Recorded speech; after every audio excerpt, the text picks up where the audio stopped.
Life is full of challenges, and sometimes it feels like everything is spinning out of control. But what if I told you there's a way to remain calm, strong, and unshakable, no matter what life throws at you? That's the power of Stoicism for centuries. The ancient Stoics, like Marcus Aurelius and Epictetus, mastered the art of inner peace, and their teachings are just as relevant today as they were thousands of years ago.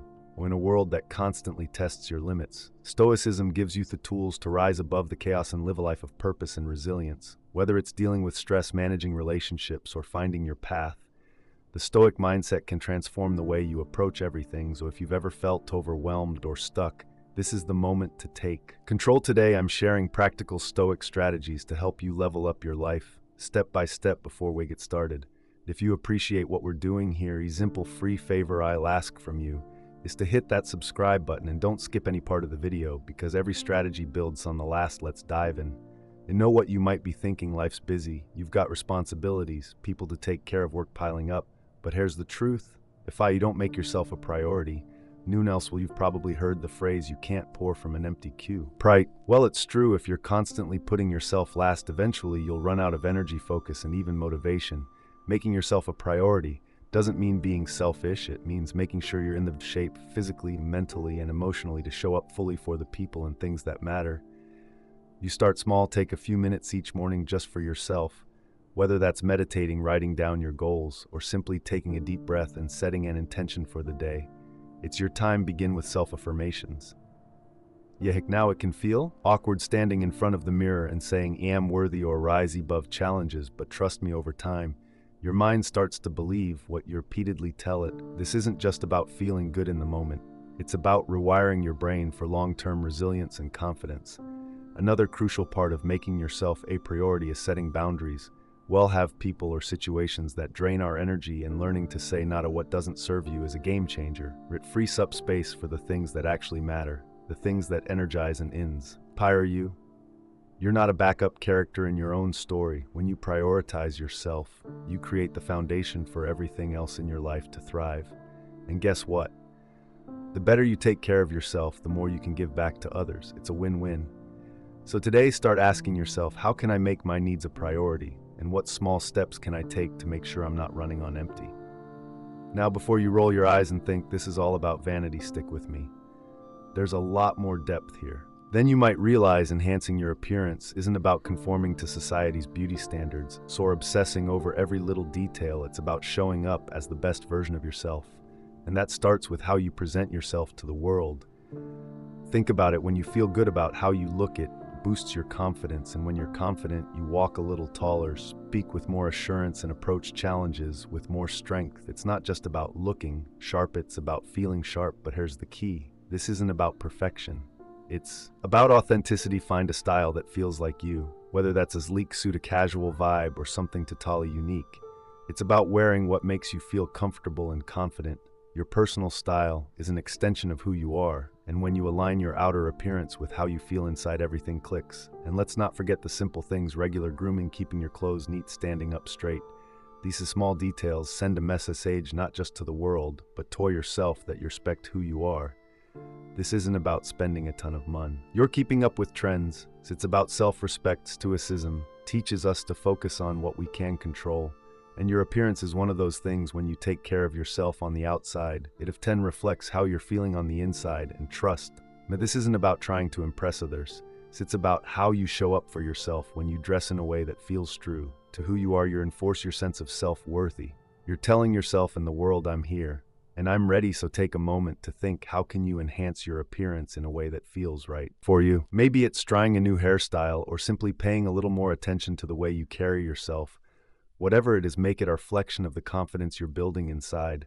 I get it, some days are tough, and the last thing you might feel like doing is smiling.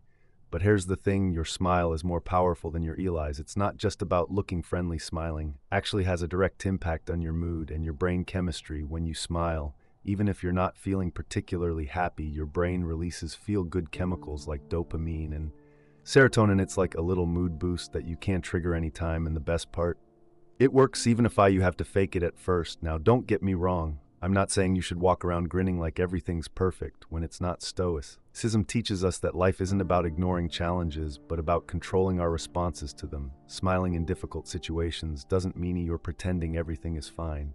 It means you're choosing your attitude in the face of adversity. It's about deciding to bring a bit of positivity into your day. No matter what's going on around you, that little smile can shift your mindset and help you stay calm and focused when things get rough. Here's where it gets even better. Your smile has a ripple effect. When you smile at someone, they're likely to smile back, even if they don't realize it. It's contagious. Think about how a simple smile from a stranger can brighten your day.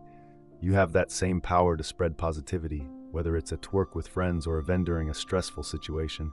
And hey, smiling even changes the way you sound. Try it next time you're on the phone. People can actually hear the difference in your voice when you're smiling. So how do you make this a habit? Start your day with a smile even before you get out of bed. Smile in the mirror when you're getting ready, and try to find moments throughout the day to smile, even if it's just to yourself. Over time, it becomes natural. Remember, smiling isn't about ignoring life's challenges. It's about tackling them with the strength and positivity that Stoicism teaches. A smile is one of the simplest, most effective tools you have. Saucit trust can make a bigger difference than you think. Here's the reality. There are always going to be people in your life who drain your energy, or who don't have your best interests at heart. It could be a coworker, a distant friend, or even a family member. But here's the key. Just because someone is difficult or negative doesn't mean you have to be. You can stay kind while protecting your peace by setting boundaries. Stoicism teaches us to remain calm and centered, no matter how others behave. And part of that means knowing when to step back. Being kind doesn't mean letting people walk all over you. In fact, it's quite the opposite. Kindness is about showing respect to others and yourself. You can be kind and still say no when someone is asking too much of you. You can wish someone well, but keep them at arm's length if they're constantly negative or draining your energy. It's a balance between staying true to your values and protecting your own well-being. You don't owe anyone unlimited access to your time or your emotions, especially if it's costing you your peace. Here's how you do it. Set clear boundaries with people. You don't have to explain yourself or feel guilty for putting your needs first. It's okay to limit contact with those who are toxic or constantly draining you. That doesn't mean you're being harsh or unkind. It just means you're choosing to spend your energy wisely. Stoicism teaches us that we can only control ourselves, not others. And sometimes the best way to stay in control is to limit our exposure to people who bring negativity into our lives. The beautiful thing about maintaining kindness while setting boundaries is that it actually helps you avoid unnecessary conflict. You're not lashing out or being defensive. You're calmly and respectfully protecting your own space. When you do that, you not only protect your energy, but all. So set an example for others. People will start to understand that your kindness doesn't mean you'll always say yes or tolerate negativity. So the next time you feel drained by someone's presence or overwhelmed by their demands, remind yourself that it's okay to limit contact. Stay kind, but keep your distance when necessary. After all, Stoicism isn't about cutting people off. It's about managing your relationships in a way that brings out the best in both you and the people around you. Boundaries are an act of self-care, and when you take care of yourself, you're in a better position to show genuine kindness to others. We've all been there. Deadlines are looming. Your phone won't stop buzzing, and it feels like everything is peeling up at once. It's easy to let stress take over, but there's the thing: staying calm in the middle of chaos is your superpower. Stoicism teaches us that while we can't control external events, we have complete control over how we respond to them. Stressful situations are going to happen, but how you react to them, that's entirely within your hands. When you stay calm, you keep your mind clear and your emotions in check, and that's when you make your best decisions. Think about it. When you're panicking or overwhelmed, it's hard to think straight, right? But when you take a deep breath, slow things down, and focus on what you can control, you suddenly gain a sense of clarity. One of the easiest ways to tap into this calmness is through your breath. Seriously. The next time you feel stress creeping in, take a deep breath in for 4 counts, hold it for 4, and then exhale for 4. You'll be amazed at how something so simple can instantly calm your nerves. Another powerful Stoic technique is to frame the situation. Ask yourself, will this matter in 5 years? Often the answer is no. By putting the situation in perspective, you can immediately reduce its power over you. Sure, it might be stressful in the moment, but if it's not going to have a long-term impact, is it really worth getting worked up about? When you zoom out like that, it helps to remind you of what's really important and what you can let go. One of the core ideas in Stoicism is to focus on what's within your control. In any stressful situation, There's always a part of it. You can control your thoughts, your actions, and your attitude. You can't control if the project deadline gets moved up, but you can control how you manage your time. You can't control if someone else is being difficult, but you can control how you respond to them by channeling your energy into the things you can influence. You stop wasting energy on things that are outside of your control. Remaining calm doesn't mean you're ignoring the stress or pretending everything is fine. It means you're choosing to face the stress with a clear, focused mind. It's about being steady when things around you are unstable. And let me tell you, people notice when you stay calm under pressure. They trust you more, they're drawn to your calm energy, and they look to you for guidance. So the next time life throws you into a stressful situation, pause, breathe, and focus on what's within your power. Not only will you handle the situation better, but you'll also feel more in control of your own mind and emotions. Just like the Stoics taught in a world that's constantly trying to tell you what to do, who to be, and how to live, setting your own course is an act of rebellion. It's about taking control of your life and steering it in the direction you want, not where others are pushing you. But here's the thing, setting your course isn't just about chasing your dreams or doing whatever feels good in the moment. It's about aligning your life with your values, those things that matter to you on a deeper level. So the first step, get clear on what your core values are, what really matters to you. Is it freedom, creativity, family, growth? Whatever it is, those values become your compass. They help guide your decisions and keep you grounded when things get tough. If you're not sure what your values are, take some time to think about the moments when you felt most fulfilled or proud of yourself. Chances are those experiences were in line with your core values. So once you know what truly drives you, it's easier to stay on course because you're not being swayed by distractions or other people's expectations. Next, set goals that are true to you.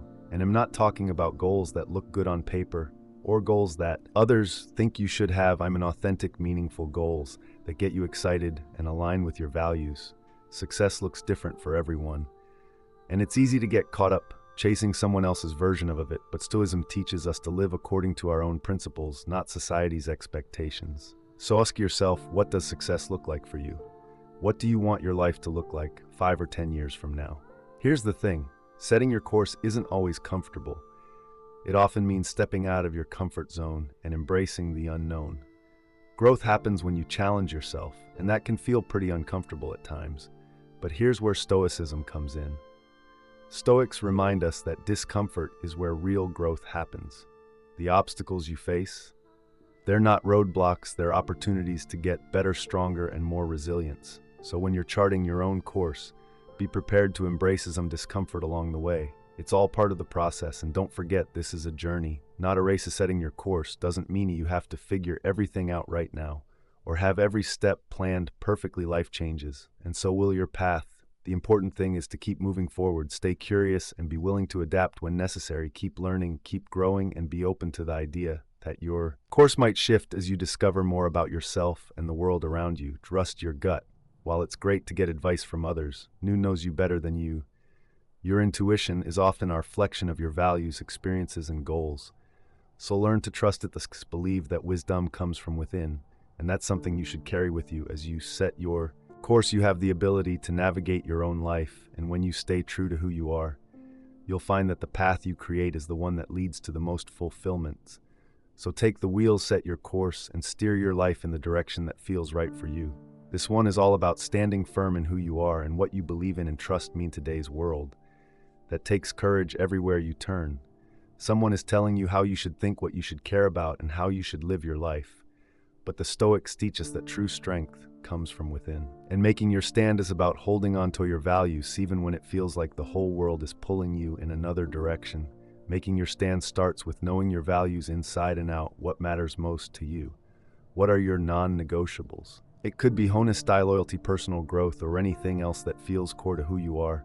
Once you're crystal clear on your values, it becomes easier to make decisions and take action that aligns with them. It's like having a solid foundation. No matter what happens around you, you know where you stand, and when challenges or disagreements arise, you don't get shaken as easily because you're grounded in something deeper than just what's happening in the moment. But here's the thing, making your stand isn't always about shouting your beliefs from the rooftop.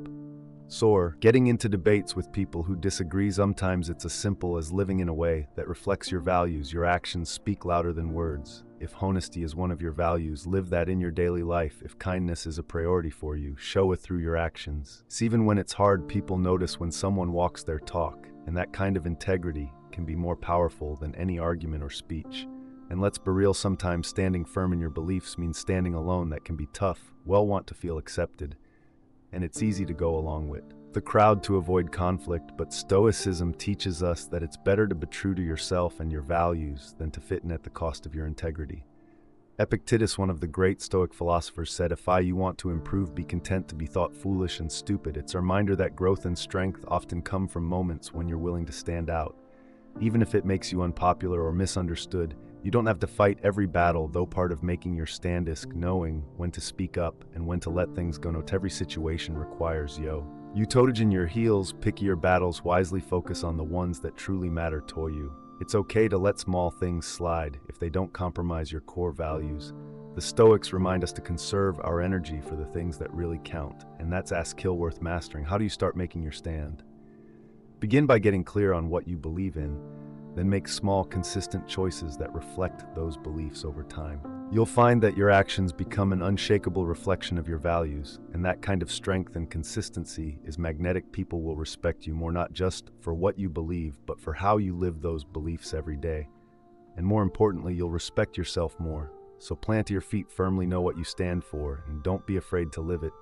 Even if that means standing alone. Sometimes this one might seem a little surprising in a conversation about Stoicism, but humor and wit are incredibly powerful tools in life, especially when things get tough. The Stoics knew this, and while they're often seen as serious and reserved, they understood the importance of maintaining a light touch. Life can be heavy, no doubt, but nurturing your sense of humor helps you navigate challenges with grace and resilience. It's not about being a comedian or making others laugh all the time. It's about cultivating a perspective that allows you to see the lighter side of things. See, even when everything feels overwhelming, one of the best ways to nurture your wit is to learn to laugh at yourself. We all take ourselves a little too seriously at teams, and being able to poke fun at your own quirks or mistake, it's hosts confidence, it disarms others, puts them ease, and most importantly, it keeps you from getting bogged down by your own egos. The Stoic philosopher said, "He who laughs at himself never runs out of things." To laugh at it's a reminder that when you can find humor in your own imperfections, life doesn't feel quite so heavy. A sense of humor also helps you keep things in perspective when you train yourself to notice the absurdities of everyday life, the little ironies and contradictions. And it becomes easier to shrug off the things that don't really matter. For example, getting stuck in traffic can either ruin your day or be something you laugh about. Maybe you missed your morning coffee and feel grumpy instead of spiraling into frustration. Find the humor in how ridiculous it feels to let some things so small impact your mood. It's all about shifting your mindset. Timing is also a key part of wit. No every situation calls for a joke, but knowing when to inject a little humor can lighten the mood, diffuse tension, and even build stronger connections with others. Think about how much easier difficult conversations are when there's a bit of humor involved. It doesn't make the issue disappear, but it makes it more manageable. Humor shows that you're not taking everything so seriously, that it breaks you. It demonstrates flexibility, and that's something people are drawn to. But here's the thing, humor doesn't just help in social situations. It's also a great coping mechanism for personal challenges. When you're going through a tough time, finding even a small bit of humor in the situation can be a game changer. It shifts the focus from how hard things are to how resilient you are for finding something to laugh about in the middle of it. It doesn't mean you're ignoring your problems. It means you're choosing to face them with a little more lightness. So how do you start nurturing your wit? Begin by observing the world around you. Life is full of odd, funny moments. If you're paying attention, read widely. Different styles of writing, humor, and even philosophy. Exposure to different perspectives will help you develop your own unique brand of wit. Practice not taking yourself too seriously, and embrace those little moments where you can find humor even in the challenges. Remember, wit isn't about being the funniest person in the room. It's about maintaining a perspective that helps you to stay resilient. Life is serious enough. Having a sense of humor is a way to stay balanced and grounded, even when things get too rough. So go ahead, nurture that wit. It's a small but mighty tool that can help you navigate life's ups and downs with a smile. This might sound like common sense, but respect is often overlooked in the fast-paced, sometimes self-centered world we live in. Stoicism places a lot of value on treating others with dignity and respect, regardless of their status, opinions, or actions. And here's why this matters. When you How respect to their sit not only elevates them, but also reflects positively on you. It's about recognizing the inherent worth in every person, no matter who they are or where they come from. Being respectful doesn't mean you have to agree with everyone or even like everyone. It's more about acknowledging their right to their own thoughts, feelings, and experiences. You don't have to share someone's beliefs to treat them with courtesy. In fact, some of the most meaningful connections happen when we disagree but still listen and respect each other's perspective. The Stoics remind us that we can't control how others act, but we can always control how we respond. Choosing to respond with respect is a reflection of your own character, not the other person's behavior. One of the easiest ways to show respect is simply by listening. In a world where everyone is talking, it's rare to find someone who genuinely listens, but when you do, it makes a huge impact. People feel valued when you take the time to heart them out, and in turn, they're more likely to show you respect as well.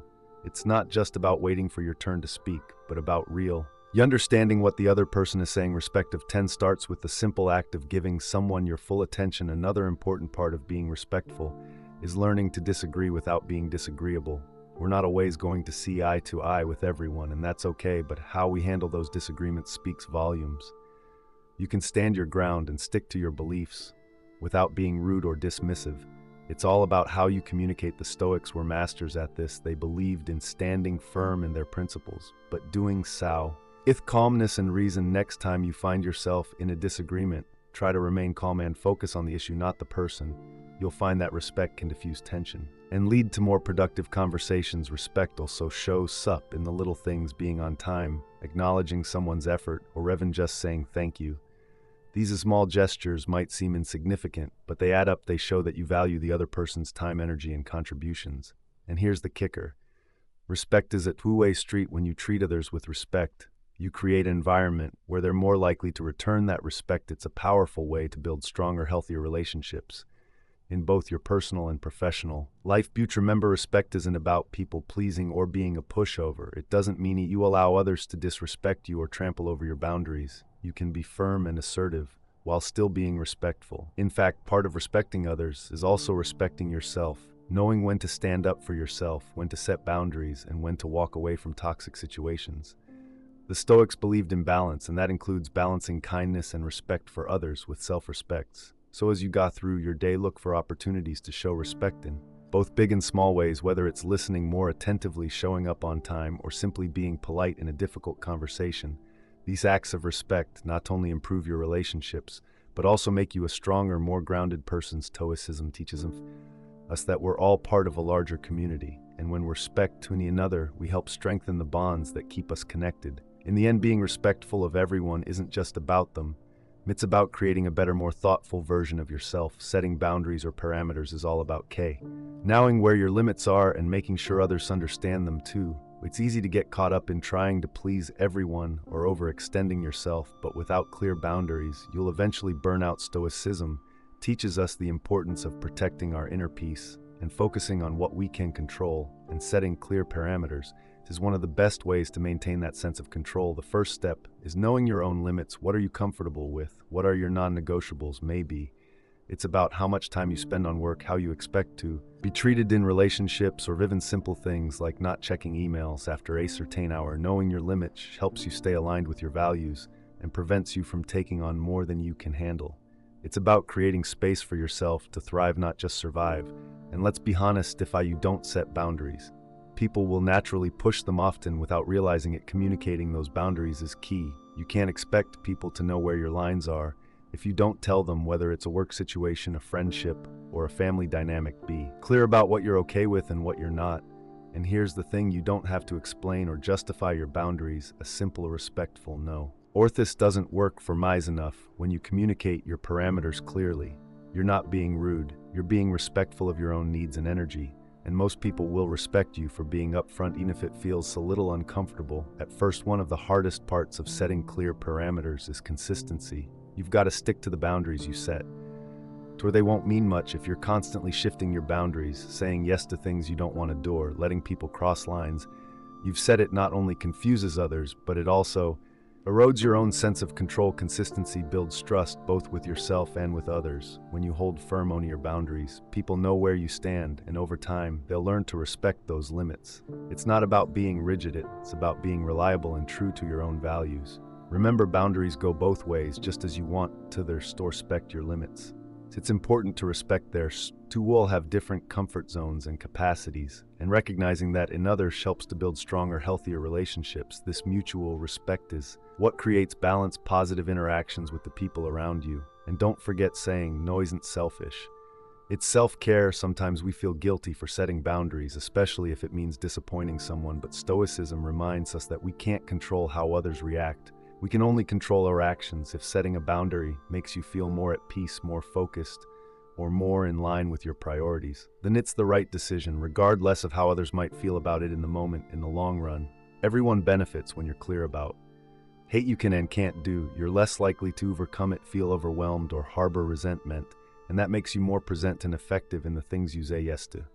So here's the takeaway: boundaries aren't walls that shut people out, they're guidelines that help you protect your time, energy, and peace of mind.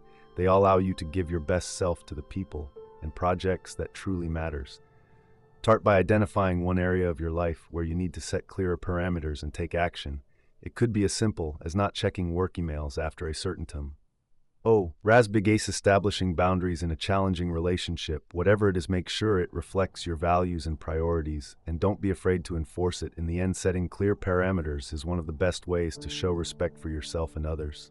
This might be one of the most important things you can do to level up your life. Negative energy can come from many sources.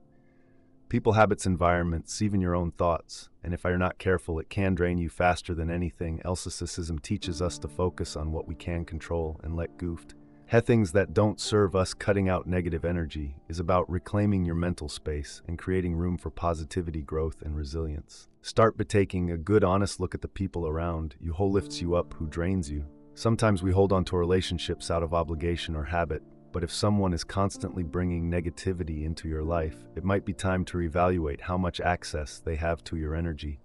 This doesn't mean you need to cut people out completely, but you can set boundaries or limit your contact with those who aren't adding value to your life. The Stoics were all about quality over quantity. When it came to relationships, surround yourself with people who inspire you, challenge you in a positive way, and support your growth. But negative energy isn't just about other people, it can also come from within. Pay attention to your self-talk.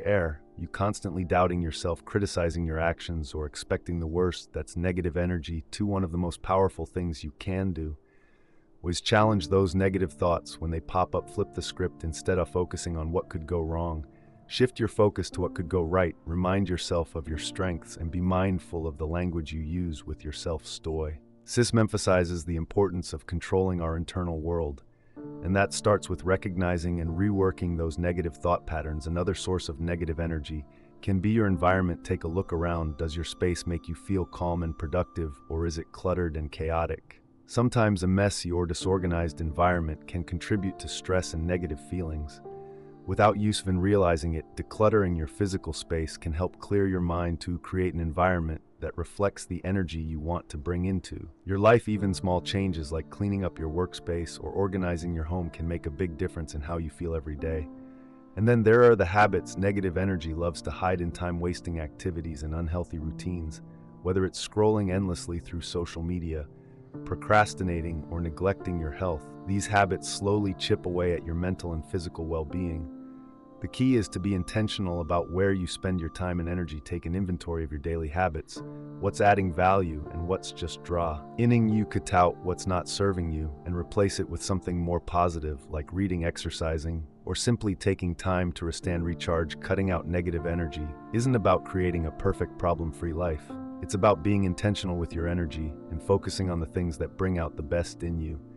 Sometimes that means making tough decisions, letting go of toxic relationships, breaking bad habits, or confronting your own negative thoughts. But the payoff is huge. When you clear out the negativity, you create space for growth, positivity, and a sense of peace. The Stoics believe that the quality of your life is directly tied to your ability to manage what's within your control. Negative energy might not always be something you can avoid, but how you deal with it is completely up to you. By cutting out what doesn't serve you, you free up your energy to focus on what truly matters.